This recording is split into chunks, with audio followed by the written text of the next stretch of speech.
안녕하세요 여러분, Margot입니다. Hi everyone, it's Margot. Bonjour tout le monde, c'est Margot. J'espère que vous allez bien. Perso, moi ça va.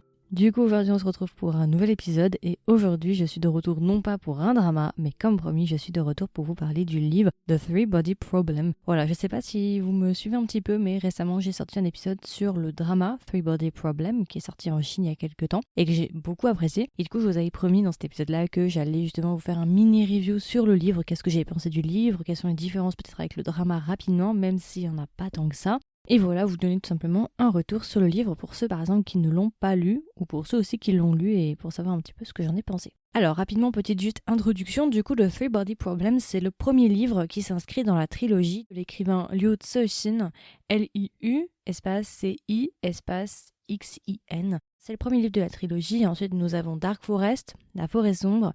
Et le troisième c'est Death Ends, ça s'appelle La mort immortelle, visiblement. Ce serait ça le nom du troisième tome.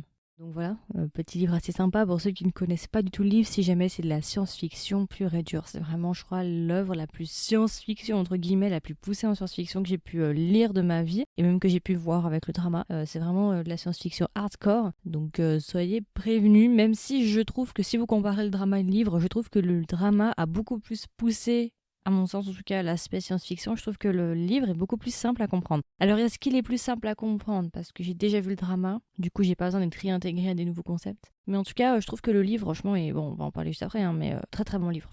Alors du coup, juste petite introduction rapidement pour vous donner un peu du contexte. Je n'ai pas lu le livre en format livre, je l'ai écouté en audiobook en anglais. Voilà, pour ceux que ça intéresse. Si jamais pour les versions papier, il existe en français. Après, pour l'audiobook en français, c'est à vérifier, je ne suis pas sûre. Moi, j'en ai déjà parlé si ça vous intéresse, je vous en avais déjà parlé dans l'épisode sur le drama, mais je vous avais donné un site qui s'appelle archive.org si vous voulez écouter la version audiobook en anglais. Et je l'avais écouté là-bas. Et il y a 32 chapitres, je crois, quelque chose comme ça. Et ça se lit, enfin ça s'écoute du coup assez rapidement. Ça, c'est pour ceux qui sont intéressés par l'anglais, mais après, pour le français, en tout cas, c'est en livre, c'est sûr. Et après, pour l'audiobook, voilà, à vérifier.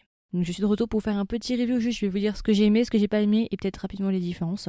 Ça va être assez rapide je pense, c'est pas vraiment un très très gros épisode que je vais vous faire, mais c'est juste un petit bilan sur cette lecture-là. Alors au niveau des points positifs, moi j'ai beaucoup aimé le livre et je suis même... Enfin, en fait je peux pas dire que je préfère l'un ou l'autre parce que en vrai j'estime que en fait ces deux supports en fait, moi je pense qu'ils se complètent. Pour moi c'est difficile de dire je préfère le drama ou je préfère le livre et je pense qu'il faudrait voir et lire les deux en fait. J'ai beaucoup aimé le drama pour l'aspect visuel et pour l'ambiance en règle générale, pour mettre des visages sur des personnages, mais j'ai beaucoup aimé le livre parce que je trouve que le livre est beaucoup mieux expliqué que le drama. Je trouve que le livre est beaucoup plus rapide, on s'attarde moins sur des détails, on va beaucoup plus rapidement, paradoxalement, même si on va plus vite, on a aussi plus de détails sur certaines choses et je trouve que j'étais plus dans l'histoire dans le livre, enfin j'ai préféré le livre en fait, je trouve que le livre est mieux raconté à mon sens, le drama, je vous en ai déjà parlé sur l'épisode sur le drama, donc vous pouvez aller voir ça, c'est l'épisode précédent, normalement je vous ai fait un review sur le drama. Je trouvais que le drama en fait il s'attardait trop sur des trucs qu'on connaissait déjà et j'ai pas forcément aimé la chronologie de l'explication en fait de la manière dont ça a été raconté.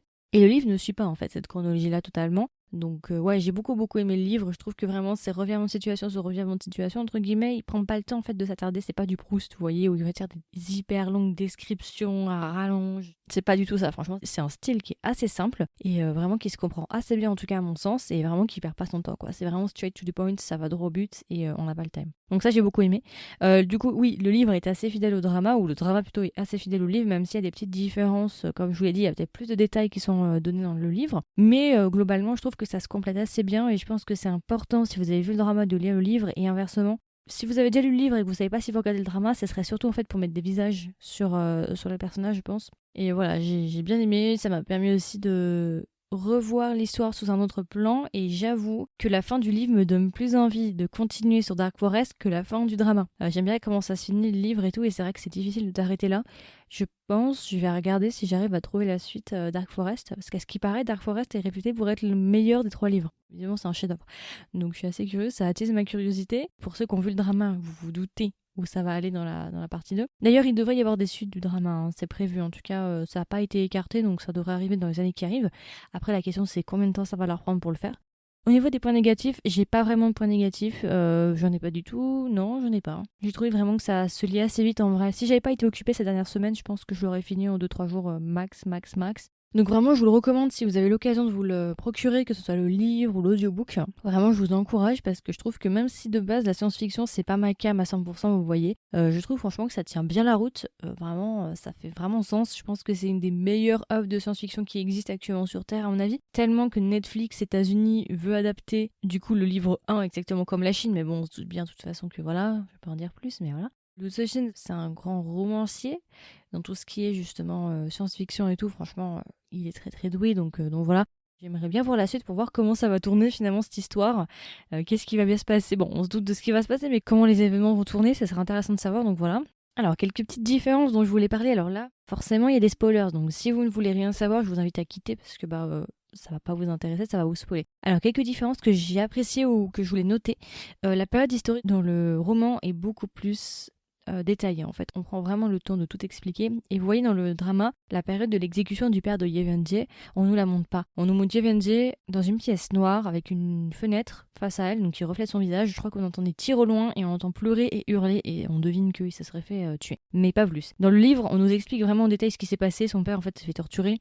Et je trouve que c'est mieux quelque part de nous l'avoir vraiment expliqué mot pour mot de ce qui s'est passé parce que du coup, pour moi en tout cas, ça m'a permis de mieux comprendre ce par quoi Ye Wenjie est passé. Contrairement au drama où c'est du sous-entendu, même si bon, il y a des contraintes de censure et tout, je trouve qu'après, ça va apporter un peu préjudice à notre personnage Ye Wenjie, en tout cas pour moi, parce que je vous l'avais expliqué dans le drama, pour le review sur le drama, en fait, Ye Wenjie, j'avais eu du mal dans le drama à m'attacher à elle, ou en tout cas à comprendre ses motifs, à essayer d'expliquer ses motifs et un peu à se mettre à sa place en mode ah oui d'accord, ok. Alors que dans le livre, j'arrive un peu mieux à comprendre ses motifs, on va dire que comme on nous a plus montré ce par quoi elle est passée, sa psychologie interne, et toutes les étapes et les choses horribles qui lui sont arrivées, c'est plus compréhensible en fait la manière dont elle va réagir par la suite. J'ai préféré qu'on nous montre un petit peu en fait son background, contrairement au drama où vraiment on nous le montre pas tant que ça en fait. Donc voilà, la partie historique, moi je trouve qu'elle est beaucoup plus détaillée, j'ai pas mal aimé.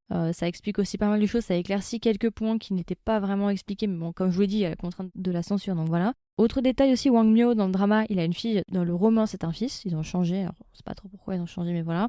Seo-cheong dans le roman, il est beaucoup plus mastoc. On nous explique que c'est vraiment un bodybuilder limite, vous voyez, c'est vraiment un gars mastoc et tout, une grosse brute si vous voulez. Alors que dans le drama, il est très différent. Et je vous avais un peu expliqué dans le drama qu'en fait, c'est pas dérangeant parce que même si les physiques sont très différents entre le drama et le roman, et ben en fait, l'acteur qui joue Seo-cheong dans le drama, il a réussi à reprendre l'essence et l'aura du personnage. Donc moi, ça m'a pas spécialement dérangé. Bon après, parce que j'ai fait dans l'autre sens. Peut-être que si j'avais déjà lu le roman et que je m'étais imaginé un Seo-cheong et qu'après on me l'avait mal adapté entre guillemets, peut-être j'aurais gueulé, je sais pas.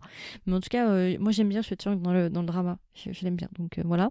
D'ailleurs, je pense qu'il y a plus d'approfondissement sur Seo-cheong dans le drama que dans le roman. Parce que c'est vrai que dans le roman, il y a moins de psychologie. Inversement, vous voyez, c'est assez étonnant parce que dans le roman, vraiment, bon, on nous explique pas, on s'intéresse pas trop sur Seo-cheong en vrai. Il y a pas mal de discussions, c'est beaucoup de dialogues, mais on s'intéresse pas tant que ça à lui. Alors que dans le drama, j'ai l'impression qu'on l'a plus approfondi. Il y a plus de scènes assez touchantes avec Wang Miao, par exemple. Dans le roman, chose qu'on n'a pas dans le drama, Ye Wenjie, elle va confronter, une fois qu'elle va sortir, vous savez, de Red Peak, là, l'endroit, la zone secret défense de l'armée, là. Quand elle va sortir, elle va en fait confronter les meurtrières, parce que du coup, c'est 3 femmes. Elle va confronter les personnes qui ont tué son père, chose qu'on n'a pas dans le drama. Là, elle va les rencontrer dans le roman et elle va les confronter et tout, et on va voir comment elles ont terminé, ces femmes-là qui ont tué son père. Donc ça j'ai beaucoup aimé aussi, ça rajoute un petit peu plus justement pour le background du personnage, j'aime beaucoup. La journaliste n'existe pas dans le roman. La journaliste du drama, vous savez, c'est qui est assez proche de Pan-han. La scène justement aussi de fin avec la mort de Pan-han et Ye Wenjie vieille et tout, vous savez, cette grande assemblée dans le drama là, très cérémonieux et tout. C'est pas le cas dans le roman, c'est pas du tout amené de la même manière, c'est pas du tout la même, c'est pas fait de la même manière. On a plus d'informations sur les trisolariens et ça fait grave plaisir. En fait, vous savez, dans le drama, à la fin, on nous explique que les trisolariens auraient envoyé, je crois, 2 protons, quelque chose comme ça, sur Terre et c'est pour ça qu'on pourrait plus avoir de progrès. Mais ça s'arrête là. On nous dit pas vraiment ce qui s'est passé. Et ce que j'aime bien, c'est que dans le roman, on nous l'explique, on a le point de vue des trisolariens. Et après plusieurs essais, après plusieurs, voilà, ils vont nous expliquer en fait qu'ils vont réussir et qu'en fait ils vont créer une sorte de proton qui serait en 4D je crois et qui serait capable en fait d'absolument tout voir un petit peu comme un être omniscient en fait, mais un proton c'est extrêmement petit hein. Et en fait c'est une sorte de point dans notre espace qui en fait est omniscient, peut tout voir, peut tout traverser, peut absolument aussi interagir aussi avec les choses et je crois qu'il est même contrôlable et du coup on comprend mieux maintenant pourquoi les humains sur Terre n'arrivent pas vraiment à avancer justement, à avoir des progrès scientifiques parce qu'en fait c'est ce proton là qui vient parasiter les progrès scientifiques en s'infiltrant, d'après ce que j'ai compris, dans les accélérateurs à particules pour empêcher justement le progrès scientifique et la recherche dans tout ce qui est matière et autres. Voilà. Donc j'ai bien aimé aussi que on ait un peu plus de points de vue sur les trisolariens, parce que dans le drama, on a rapidement un truc sur les trisolariens, mais ça va pas plus loin que ça. Là, vraiment, on a des longues scènes avec que les trisolariens qui sont en train justement de trouver des solutions pour arrêter les humains, de faire des complots pour arrêter les humains, de leur faire peur. On a aussi des scientifiques trisolariens qui essaient de trouver des solutions justement pour infiltrer la Terre et tout. Je trouve que c'était bien mis, je trouve que c'était juste de le mettre là, et ça faisait du bien justement d'avoir un peu plus d'informations, parce que c'est vrai que le drama, à la fin, t'as zéro information sur les trisolariens, mis à part du point de vue des humains. Vous voyez. Alors que ici, on a vraiment le point de vue des trisolariens par les trisolariens. Si jamais le livre se termine par la scène des sauterelles dans le drama. Voilà, il y a exactement la même scène où il dit mais est-ce que, à votre avis, est-ce que l'écart entre les sauterelles et nous est plus grand comparé à l'écart que nous avons avec les trisolariens? Et voilà, ça a été repris aussi, que j'ai beaucoup aimé, et ça s'arrête à peu près là. La fin du livre nous fait comprendre que les trisolariens arrivent bientôt, voilà, exactement comme le drama, mais pas tout à fait non plus. Mais voilà, sensiblement c'est la même chose, hein. Il n'y a pas eu énormément de différence, plus d'informations quand même sur le livre par rapport aux trisolariens et ce genre de choses, la période historique. Au contraire, on a peut-être plus d'importance sur les personnages secondaires, et aussi on a peut-être plus d'importance sur la psychologie des personnages, Wang Miao et Xue Qiang, je trouve, dans le drama par contre. Livre vraiment très sympa, qui s'écoute ou qui se lit, en tout cas qui s'écoute très facilement. Moi qui l'ai écouté en anglais, franchement ça s'écoute hyper facilement. Donc voilà, c'est à peu près tout. Du coup, c'était mon petit review, mini-review même, je dirais, sur le livre Three Body Problem, tome 1, du coup. J'espère que ça vous a plu, j'espère que ça vous a intéressé. Comme d'habitude, n'hésitez pas à me donner vos retours. Qu'est-ce que vous avez pensé de ce livre? Est-ce que vous l'avez aimé? Vous l'avez pas aimé? Est-ce que vous l'avez lu même? Et qu'est-ce que vous avez pensé de l'épisode? Est-ce qu'il vous a été utile? Il y a une section commentaires si jamais qui se trouve en description de cet épisode-là. N'hésitez pas à lâcher un petit commentaire, ça fait toujours plaisir. Et si jamais aussi, si vous avez le temps, je le fais pas souvent, mais si vous m'écoutez sur Apple Podcast ou Spotify, n'hésitez pas à me laisser une note. Ça prend 2 secondes, vous avez juste à cliquer sur le nombre d'étoiles. Ça m'aide énormément et ça aide le podcast, donc n'hésitez pas si vous avez 5 secondes à m'accorder. Et puis voilà, écoutez, je vous souhaite une agréable journée ou une agréable soirée, et je vous dis à la prochaine pour un nouvel épisode. Bye bye.